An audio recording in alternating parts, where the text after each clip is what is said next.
오늘의 말씀 민수기 28장 26절부터 31절 말씀입니다.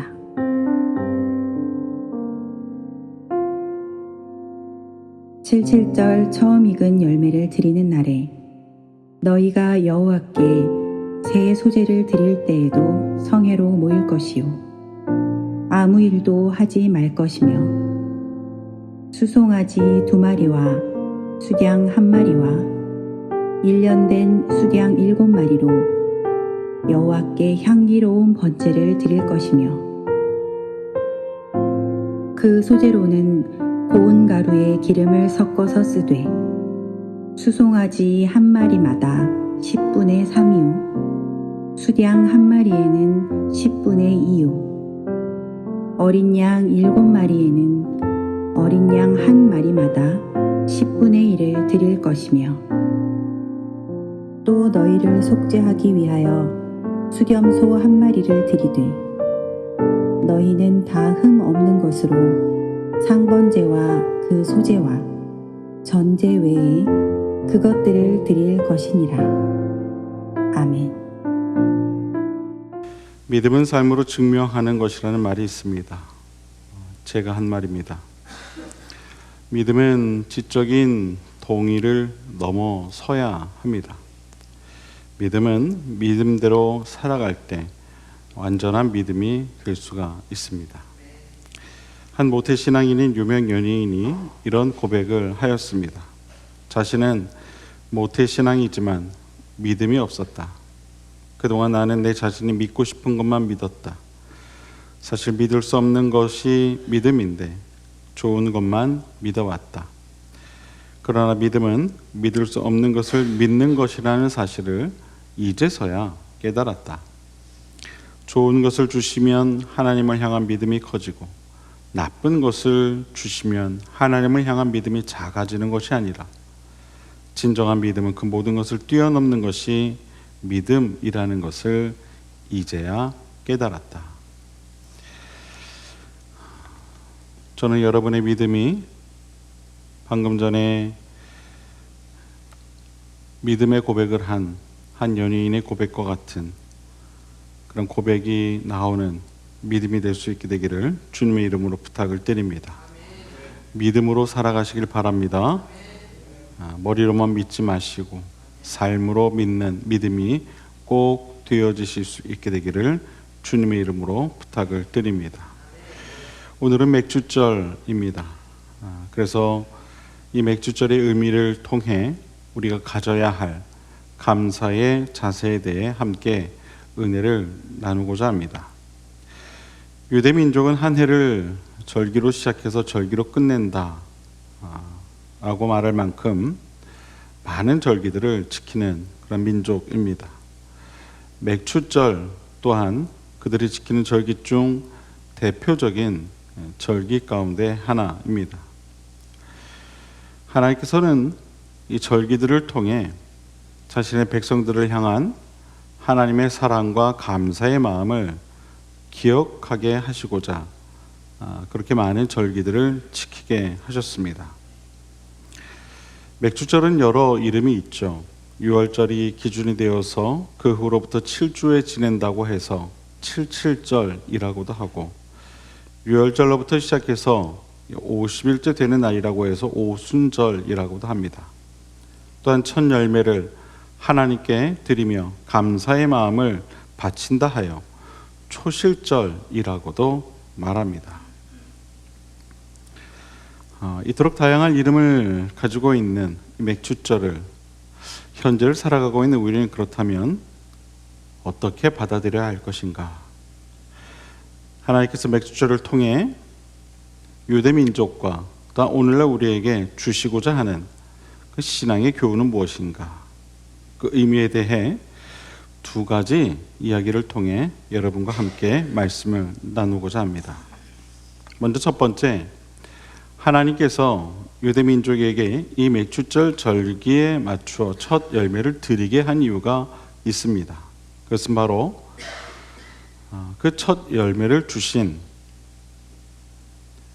하나님의 손길에 감사의 마음을 잊지 않게 하시기 위함이었습니다. 하나님께서는 유대 민족이 하나님의 은혜로 말미암아 죽음의 땅, 또 속박의 땅인 애굽으로부터 해방된 사실을 잊지 않게 하시기 위해 유월절이라고 하는 절기를 지키게 하십니다.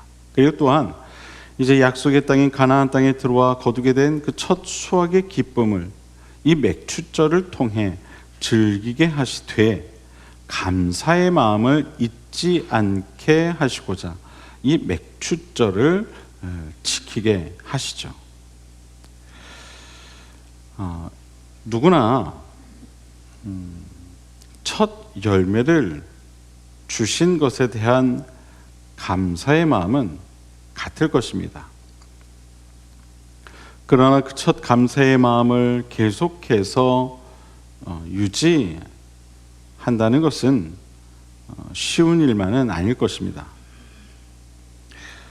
우리가 어떤 열매의 결과를 계속해서 얻게 되었을 때 그것이 자신의 노동의 대가이든 아니면 누군가에게 주어진 그런 대가이든 그것과 상관없이 누구나 한 번쯤은 감사한 마음을 갖게 됩니다. 그것이 비단 자신의 엄청난 수고와 노력의 결과라 할지라도 첫 열매에 대한 이 감사한 마음은 누구나 갖게 됩니다. 그러나 그러한 결과들이 계속해서 반복되어지다 보면 그 첫 결과에 대한 감사의 마음은 차츰 사라지게 되고 맙니다. 그리고 시간이 흐르면 흐를수록 그 결과들은 마치 당연한 것처럼 여겨지게 됩니다. 오히려 더 큰 결과가 주어지지 않는 것에 대한 불평의 마음, 불만의 마음이 더 커지기 마련입니다. 그리고 그런 마음을 채우기 위해 다른 것에 자신의 마음을 두게 되죠. 바로 과한 욕심의 마음이 그것입니다. 이것이 우리 모든 인간들이 가지고 있는 속성이기도 하죠. 첫 열매에 대한 감사의 마음은 오간데 없고 이제 남은 것은 불만과 다른 것에 대한 이 욕심뿐인 것입니다. 자신에게 주어지는 열매의 결과에는 더 이상 관심이 없게 되고 말죠. 우리가 자녀들을 한번 생각해 봅시다. 부부가 결혼을 해서 자녀를 처음 잉태한 때를 여러분 한번 떠올려 보십시오. 여기 있는 모든 분들이 벌써 그때 생각을 하게 되면 가슴 뛰는 분들이 분명히 계실 거예요. 첫 자녀를 잉태했을 때의 그 마음.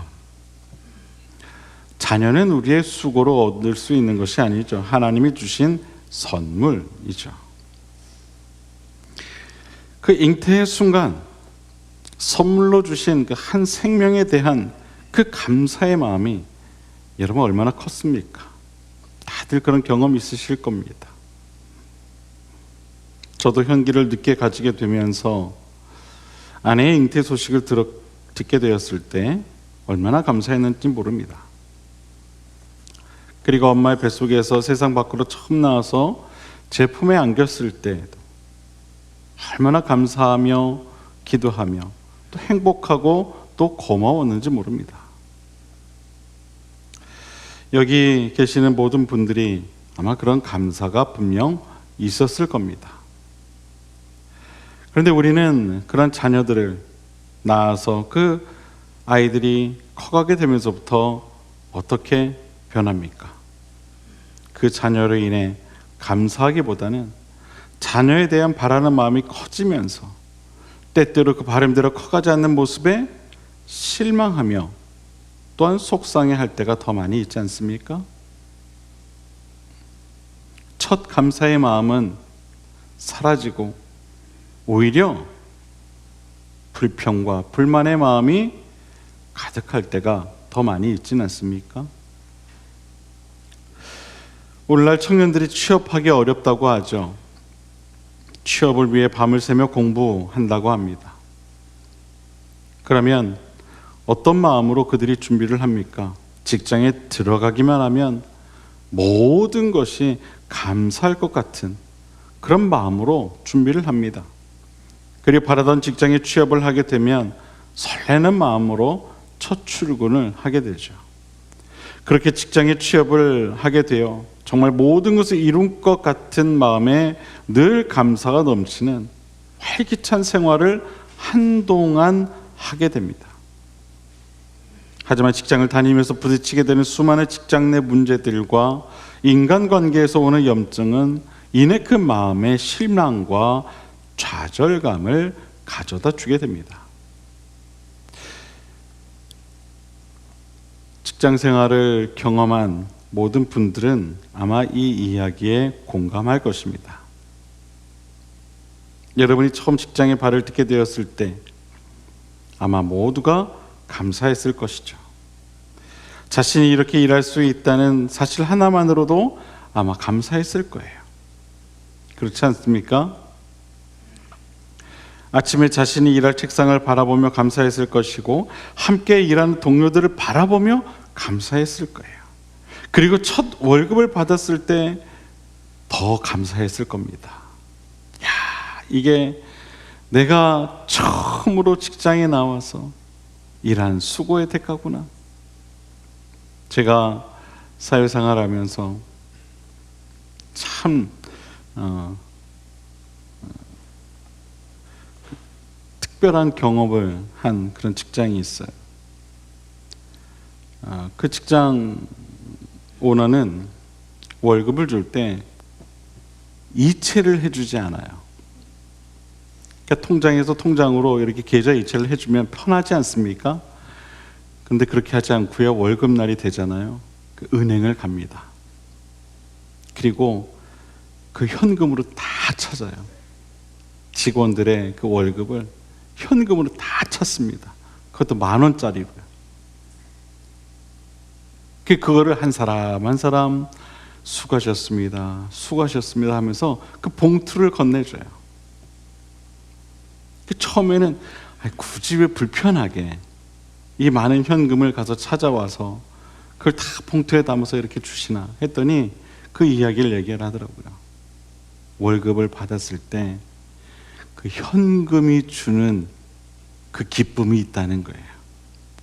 숫자로만 이렇게 옮겨서 이체하는 것과 현금을 이렇게 손으로 받을 때 그 기분이 다르다는 거예요. 그래서 그 기분을 매달 느끼게 해주고 싶어서 현금으로 그렇게 줬다는 거예요. 근데 실제로 그렇더라고요.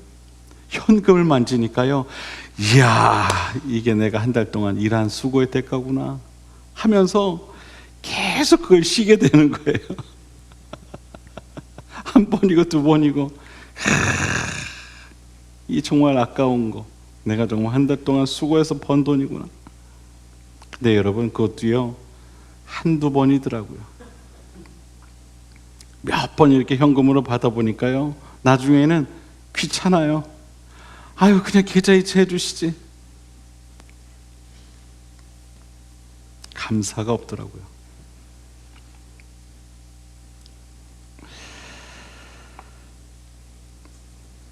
어느새 감사의 마음은 사라지고 지금의 월급을 그저 그런 눈으로, 또 때로는 불만족스러운 눈으로 바라보게 되더라고요.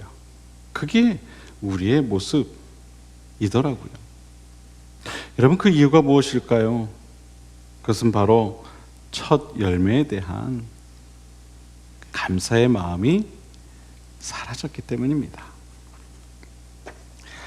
하나님께서는 우리의 이러한 이 우둔한 마음을 일깨워 주시고자 첫 열매를 손에 쥐며 하나님께 감사했던 그 감사의 마음을 회복시키시고 그것을 잊지 않게 하시기 위해 매년마다 첫 열매를 감사의 마음을 담아 올려드리게 하신 것입니다. 매년 수확하는 첫 열매를 드리며 그 첫 열매에 대한 감사의 마음을 잊지 않게 하기 위해 유대 민족에게 이 맥추절을 지키라 말씀하신 것이죠. 여러분, 우리도 이러한 감사의 마음을 잊어서는 안 되는 줄 믿으시길 바랍니다. 달마다 그 감사의 마음을 회복해야 하는 줄 여러분 꼭 믿으시길 바랍니다. 나의 삶 속에 찾아오셔서 나에게 모든 것을 허락하시는 그 하나님의 수많은, 우리가 기억할 수조차 없는 그 하나님의 은혜들, 지금은 기억조차 나지 않는 과거에 내가 받았던 그 수많았던 그 은혜의 흔적들에 대한 감사의 마음을 우린 결코 잊어서는 안 되는 줄 여러분 꼭 믿으시길 바랍니다.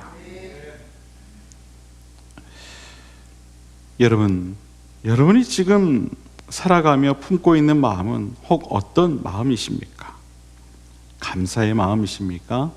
아니면 불평과 불만의 마음이십니까? 만약 여러분 마음 가운데 어떠한 이유로든 불평과 불만의 마음들이 있다면 하나님 앞에 회개하시길 바랍니다. 그리고 첫 감사의 마음을 꼭 회복하시기를 바랍니다. 여러분이 가지지 못한 것을 셈하기 전에 여러분이 이미 받은 것을 셈하여 하나님께 먼저 감사할 줄 아는 그러한 신앙이 꼭 되시기를 바랍니다. 여러분, 실제로 우리가 살아가면서 감사하지 못하는 것들이 얼마나 많이 있습니까? 이미 받은 것에 대한 첫 열매를 드리지 못하는 것들이 여러분 얼마나 많이 있냐는 거예요. 그러면서 불평과 불만의 마음을 갖는 것은 은혜를 기억하지 못하는 어리석은 그런 모습이라는 사실을 우리는 깨달아야 할 줄로 믿습니다. 사랑하는 여러분, 하나님께 감사하시길 바랍니다. 모든 것의 첫 열매를 주시는 그 하나님의 은혜를 꼭 기억하시기를 바랍니다. 그리고 그 은혜를 잊기 전에 하나님께 먼저 감사하는 신앙이 꼭 되시기를 바랍니다. 그리고 두 번째, 우리가 맥주절을 지키며 가져야 할 마음은 바로 정성 어린 마음입니다. 정성 어린 마음. 실리를 따지기 전에 정성을 들이는 그 마음을 가져야 한다는 것입니다. 나에게 열을 주셨으니 나도 열을 드려야 되겠다. 나에게 하나를 주셨으니 나도 하나를 드려야 되겠다. 그래서는 안 된다는 거예요. 나에게 열을 주셨든 하나를 주셨든 나에게 주어진 모든 것은 하나님께로부터 온 것입니다.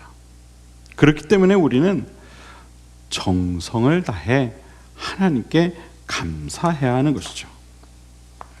오늘날 이 시대를 살아가는 사람들의 특징 가운데 하나가 있어요. 그것은 셈이 너무 빠르다는 거예요.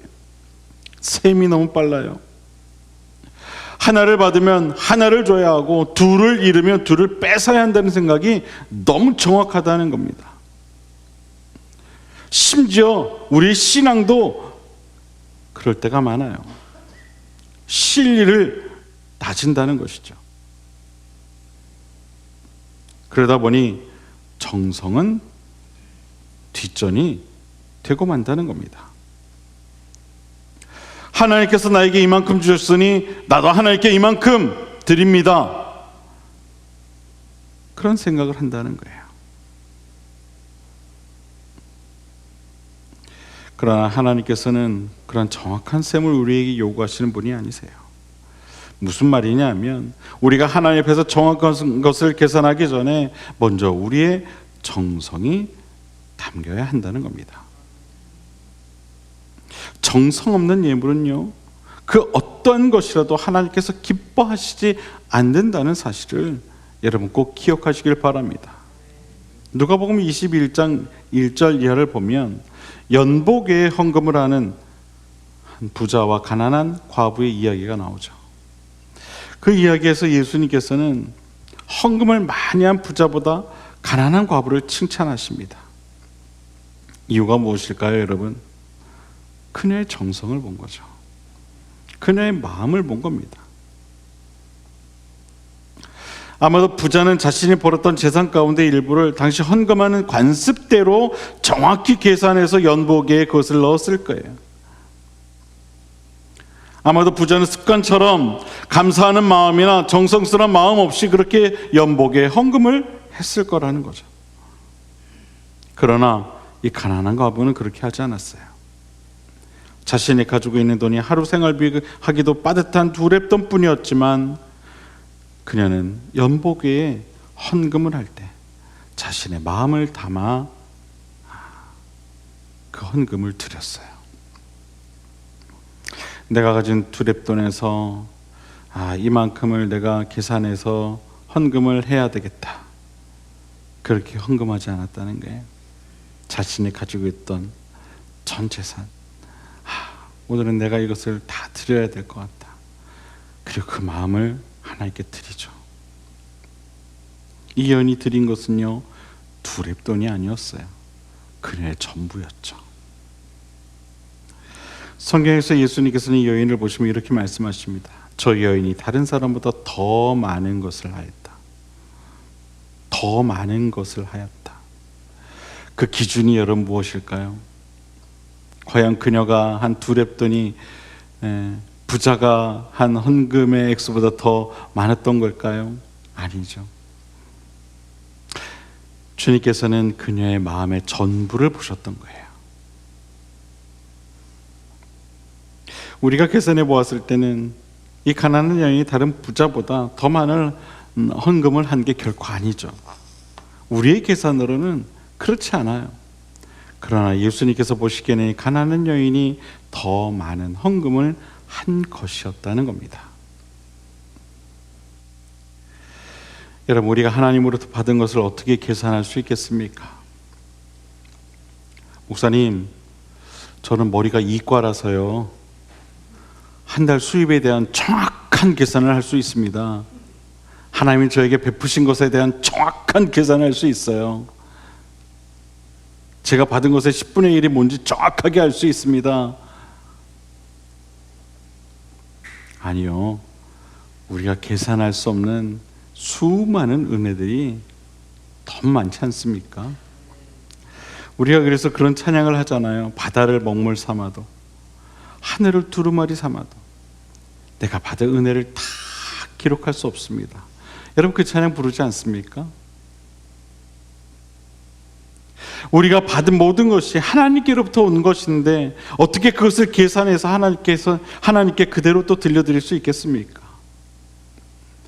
설령 계산하여서 우리가 하나님께 바친들 우리의 정성이 빠진 그 예물을 하나님께서 기뻐하시겠습니까? 하나님께서 있어서 신리보다 더 우선하는 것은 바로 우리의 정성이라는 사실을 여러분 꼭 기억하실 수 있게 되기를 바랍니다. 내가 많이 받았으니 하나님께 많이 하고 내가 적게 받았으니 하나님께 적게 하는 것이 아니라 내가 하나님께로부터 많이 받았든 적게 받았든 그것과 상관없이 먼저 감사한 마음으로 정성을 담아 하나님께 드리는 예물이 진정한 기쁨의 예물이 된다는 사실을 여러분 꼭 기억하실 수 있게 되기를 바랍니다. 사랑하는 여러분, 우리 너무 실리를 따지는 시대에 살아가고 있습니다. 그러다 보니 우리의 신앙도 그럴 때가 참 많이 있어요. 실리를 따지며 하나님의 일들을 계산해가며 하려 할 때가 많이 있다는 거예요. 그러나 우리가 하나님의 일들을 감당할 때에는, 또한 하나님께 감사할 때에는 그러한 계산보다도 우리의 정성이 앞서야 한다는 사실을 여러분 꼭 믿으시기를 바랍니다. 정성이 빠진 신리는 결국 하나님께서 기뻐하시지 않으세요. 또한 정성이 빠진 신앙도 결국 하나님께서 기뻐하지 않으세요. 바라기는 이번 매축절에는 이 2가지 감사의 마음을 꼭 기억하시며 나에게 첫 열매를 허락하셨던 하나님의 그 은혜에 감사하던 그 마음을 회복하시고 항상 감사의 삶을 살아가도록 노력하시며 또한 하나님께 감사하는 삶을 살아가되 항상 정성을 다해 감사하는 삶을 살아가도록 힘쓰고 애쓰는 여러분 모두의 삶이 될 수 있게 되기를 주님의 이름으로 간절히 축원을 드립니다. 그리하여 여러분의 삶이 온전히 하나님께서 기뻐하시는 복된 삶, 참된 감사의 삶이 될 수 있게 되기를 다시 한번 주님의 이름으로 축원을 드립니다. 기도하겠습니다.